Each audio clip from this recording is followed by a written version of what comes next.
Hey guys, what is going on? It is Thetrustygamer here bringing you some Call of Duty Ghosts gameplay on the Xbox 360. Today I'm going to be talking about my second impressions of Ghost after the first day. I made a video last week talking about my first day playing the game. There'll be an annotation on screen and a link in the description for it. But now that I've played the game for a little over a week, or about a week, I'm going to now talk about some different issues and some issues that are still valid from that first video. We're going to talk about the lag issue in the game, and the first thing that we're going to talk about is latency. If you guys aren't familiar with the term latency, latency is the amount of delay between you and something else on the internet. That's a very general and broad term of that. When you are talking to somebody on Skype, when you ask a question or you're telling them something and they respond, there is a little bit of latency there. It's not very much because Skype is so low bitrate, but there's a little bit of latency. There's a delay between what you're saying and what they're hearing. Of course, it's going through the internet. It could be traveling across the world.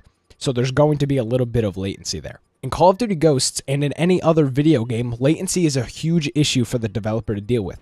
Unfortunately, no matter how good your game is, there will always be latency because the data has to travel through the internet, and the internet is not real time. There is going to be a delay. So developers have to figure out a way to make it so that the latency or the lag is not as noticeable. And that's the big issue in Call of Duty Ghosts, is the lag is a really big issue, and it's causing a lot of players to get really frustrated with the game. My friend Kodscar over at the Kodscar NYC channel did a frame breakdown of a Call of Duty Ghost kill cam showing the latency that's really there between what you see on your screen and what the enemy is seeing. What you're looking at is the first frame where I have taken damage. This is the beginning of my demise in this gunfight. That's the first frame. Here's the second, third, and on the fourth, I'm dead. From the moment I started taking damage, it took me 3/30ths, yes, 1/10 of a second to die. From the shooter's perspective, this is the first frame that he gets a hit marker. Second, third, fourth, fifth, sixth, seventh, eighth, ninth, and on the 10th, I'm finally dead. So it took the enemy 9 frames to kill me, and I only experienced 3 of them. You can check out the rest of the video with the annotation on screen, or you could check his channel out in the description. It's a really interesting video. If you have a few minutes, I'd suggest watching it. It's really well done, and I would highly recommend it to anybody. The second thing we're going to talk about is spawns, and I don't think people have been talking about spawns so much because it's really not that big of an issue,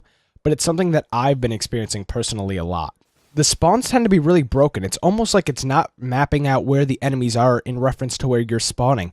I find myself often spawning right in enemy traffic patterns. The game should know that enemies are traveling down this path, and when it spawns me there because an enemy might not be there the second I spawn, if that's the track that the enemies are moving, I'm going to end up getting killed, and I've been experiencing that a lot. So one of the things that I think are going to fix the spawn issues, the latency issues, the lag issues, and all the other issues I've explained in these videos are going to be the dedicated servers. At this time, Call of Duty Ghosts is still running off the peer-to-peer system, which all of the previous Call of Duties ran off as well. In the peer-to-peer system, Call of Duty, and you will notice that, Call of Duty picks someone as the host. That's why sometimes you see a host migration.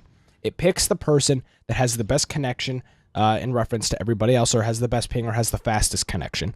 And what it does is it makes them the server. That's why when people say, oh, he's host, he got a kill, it's very accurate because the host doesn't have to send any information. When you're playing against me and I'm the host, you have to send me the data. You have to send me the data that you're shooting at me. And I have to interpret that data and send it out to all of the other 10 players in the game. So the big issue that we have here is that I'm the host and you're sending the data to me and I'm not sending it to you. So I will always have the upper hand on you, and that's also been a really big issue in this game so far. The things that dedicated servers will fix is that the server is in a set location.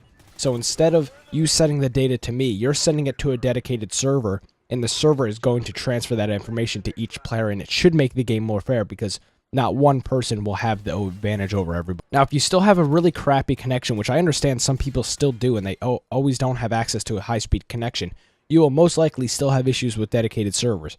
But for most people with broadband, high-speed internet, you won't have as much of an issue with dedicated servers as we think so far. Another thing I talked about in my first video was the game getting boring. And a lot of people were also talking about this. A lot of people didn't get this game when it launched, and that could be either because of the next-gen consoles or people just weren't interested in spending $60 in the game right now when it's so close to Christmas time.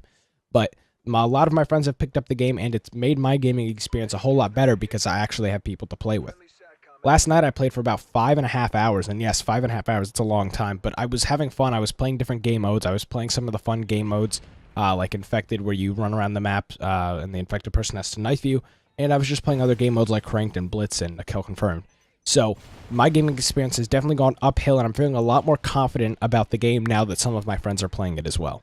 Big maps are a real issue. These maps are huge compared to previous Call of Duties, and if you're playing a game mode like Blitz where you have to go and capture the objective, it can take a long time to do. You have to run all the way across the map, you slide into the control point, you get teleported back to the other side, and you basically keep doing that until you score 16 points.